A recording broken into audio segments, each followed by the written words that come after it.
Hey guys, my name's Ravi Sharma and I am the founder and buyer's agent here at Search Property. Thank you so much for joining me on yet another episode of Search Property TV. If you're new here, please consider subscribing to the channel.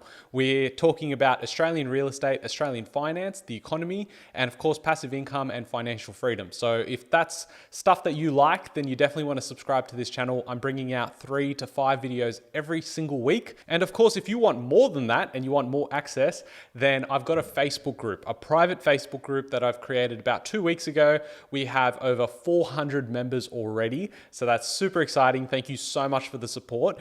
But essentially there, I'm posting every single day. We're having discussions. There's a bit of Q&A happening. So if you really want to upgrade your financial literacy, that's definitely the group you want to be part of. So it's called Passive Income and Australian Real Estate Tips. Just have to enter your full name and your email address and we're good to go. So today's video, we are discussing the RBA coming out and saying, hey, the Australian recession that we were all so concerned about this year is over. Now, look, I'm optimistic about the economy and, I wish this were true, but unfortunately, I don't really see how we are out of a recession and how it's now all of a sudden over. I feel like we just fell into one only a couple of months ago. So I know technically a recession is 2 consecutive quarters of negative growth. And so what I think, I haven't read the article, but I assume is that they are predicting that we're going to have a growth in the next quarter, which is the September quarter or the December quarter. I don't know. The September quarter, I assume. So it's going to be interesting to really see this because I, for one, am very bullish on the economy recovering, but I don't think we're going to recover this quickly. And I definitely don't think with the amount of job losses and where the economy is as a whole at the moment, how we could actually be out of a recession. So let's really dive in here. I really want to engage with your thoughts. So definitely leave a comment down below what you think is happening. I know that a lot of people may come on the channel, they see like 2 minutes of my videos and they think, oh, this guy's a property spooker. Like he doesn't know what he's talking about. But that's where I say, spend some time, some context, go watch maybe 3 or 4 videos I've made, and then we can have a discussion about whether you think I'm a property spooker or not. I'm definitely here to try and educate. And of course, I make it very clear that I don't want you to just be here because I'm trying to sell to you my buyer's agency services. I think it's important for everyone to get financial literacy and, upgrade their mindset. Whether they use me as a buyer's agent or not, that's not why I'm here. That's not why you're here. Essentially, let's try and educate each other, learn from each other, and create a community because I don't think we've got one in Australia and I really want to push for one. So let's dive in. So Reserve Bank indicates recession is over.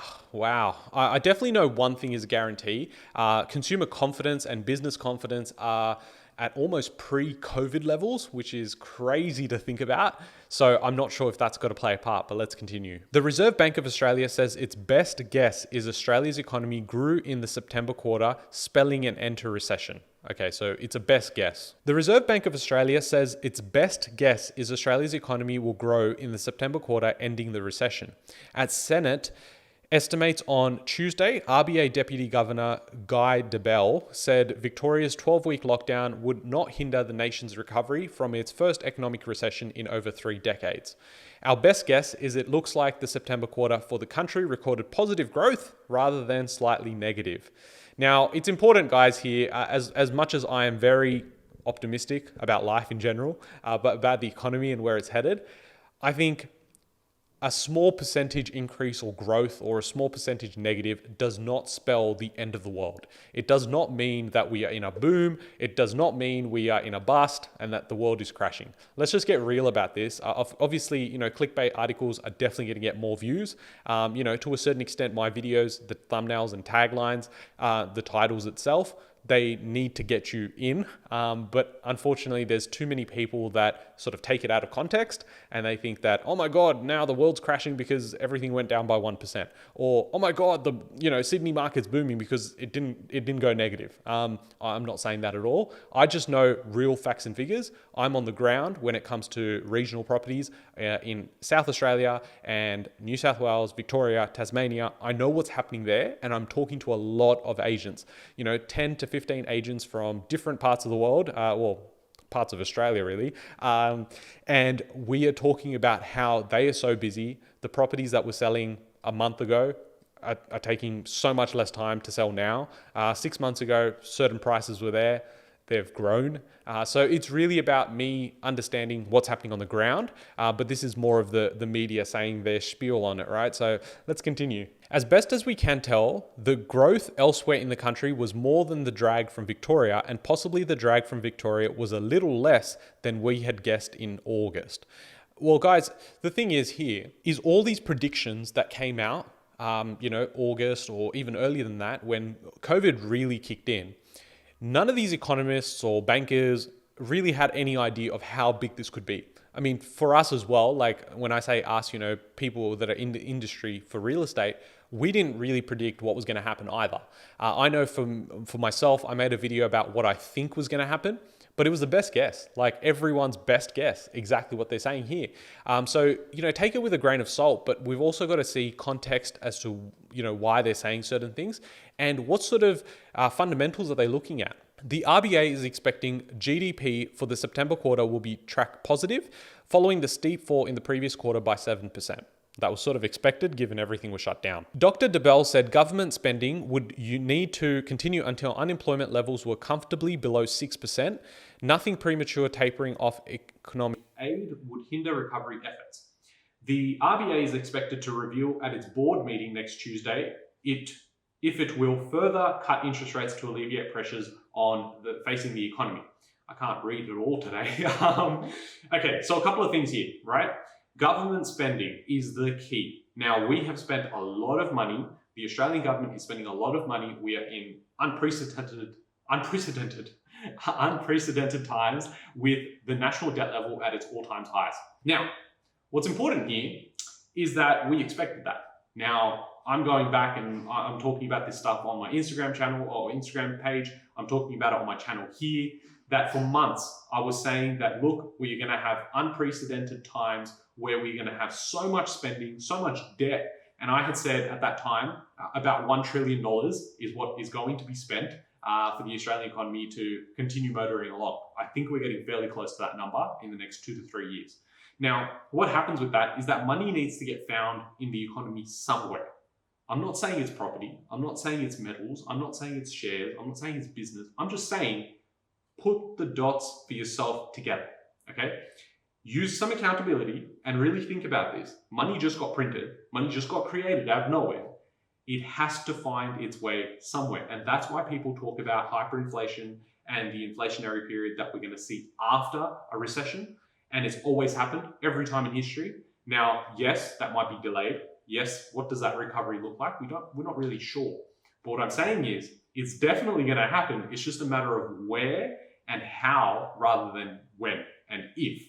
The cutting of the interest rates, now, it was going to happen in October, but exactly on the date that they were supposed to do it, they revealed the budget. So when they came up with that date, they were like, oh, wait, hold up, the budget's going to happen, so we need all focus and all eyes on that. And we see how the markets are going to react to it. But it was almost predetermined it was going to happen in October, and now it's definitely going to happen in November. I've been saying this for a few months now. I think we're heading straight to zero. In this case, I do believe we'll probably have like half a rate cut. So, 0.15 or 0.1. And that technically will send the overnight rate into negative territory. A number of economists believe the central bank will slash the cash rate to 0.1% and implement further quantitative easing measures to help lift the economy. QE. I love it. When questioned by Labor Senator Katie Gallagher on the pandemic's negative impact on wage growth, Dr. DeBell said getting people back into the labour market should be more of a priority than if wages were expected to rise in the near future. It's very interesting, guys, because although it seems very simple, like just increase wages, there's two parts to it. If you increase wages, then it costs more for a business, like a small business, to hire people. So what ends up happening is instead of hiring 3 people, now they're probably going to go, I can only afford to hold 2 people. So now someone's lost a job. So what they're pushing here is going, look, don't worry about wage growth.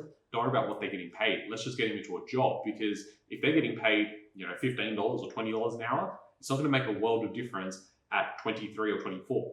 But the business might think it will. So they might get rid of the person, and then that means that guy's making, from $500, he's making 0. So I'd rather him make 400 than 500. because it could be zero. The main objective is to get people back into employment, Dr. DeBell said. The central bank said regions such as far north Queensland, which are heavily reliant on overseas tourism, will likely struggle while international borders remain closed. I totally agree. I think there's going to be a call for potentially JobKeeper and JobSeeker to be extended. I think JobSeeker is definitely going to get extended.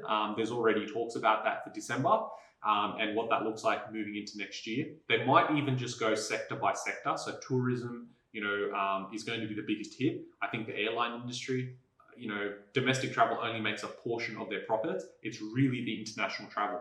Dr. DeBell said services sector such as entertainment would continue to be affected by the pandemic, while construction and industrial sectors were experiencing increased demand. This is an important point, right? Because I've been saying that during a recession or an economic downturn, everyone does not lose their wealth. Everyone does not just lose their jobs. What ends up happening is certain wealth gets transferred across to somewhere else. Now, we can clearly see in the sectors of the economy where, something like tourism and retail got smashed during the pandemic, but then construction got all this government support, all this infrastructure spending coming through, which meant we were heading to all-time highs.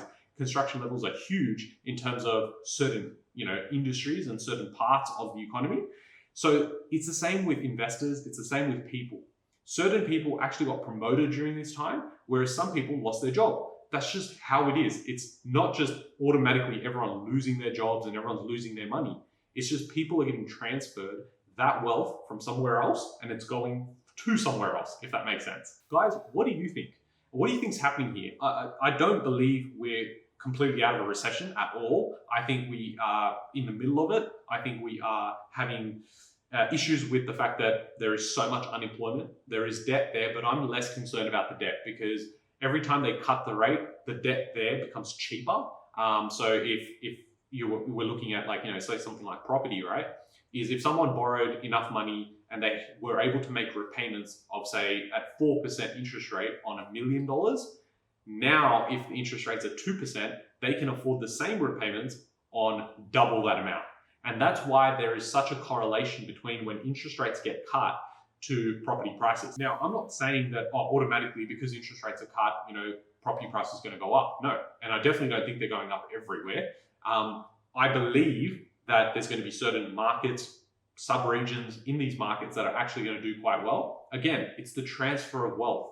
People that might be sitting in Sydney and have got a $2 million property might go, hey, you know what? I want to live up on the Central Coast now. So now they're going to spend $1 million and buy a place up there, but then they've got another $1 million to play with, right? So they might go and invest in, regional areas, or they might go and invest in a different state, and now suddenly start propping up that wealth over there, which means the Sydney market goes down while the others start doing their thing. Either way, guys, I think you need to start understanding that the media is going to come out one day and say, the world is crashing. They're also going to come out and say, the world is amazing. How can you go at a time when, I believe it was only this week that they started talking about, unemployment and the job loss figures, but now we're saying we're out of a recession. Like, this is the stuff that, it comes down to a duty of care with people when they talk about it, but essentially they're getting paid for a job they do, and that's how you've got to think of it. Guys, thank you so much for watching yet again another episode. If you haven't already, smash that like button because it's going to do the world of good for myself in terms of getting the videos out there. But I think it really assists other people like yourself that are going to gain some value from videos like this. So smash that like button, hit the bell icon next to the subscribe button. If you haven't subscribed, hit that as well, because then you're notified exactly when I'm dropping a video like this. Now, my final request, join the Facebook group. It's private. It doesn't mean there's anyone selling to you. We're just having discussions about passive income, Australian real estate, and seeing how we can help and actually get a community together. Because again, as I said in the beginning of this video, in Australia, it seems like it's non-existent. And I'm really trying to move forward and push forward to try and get some productive chat around personal finance and how people can take more accountability for their own personal finance and how they can upgrade their financial literacy. So guys, I'll catch you guys in the next video. Thanks guys.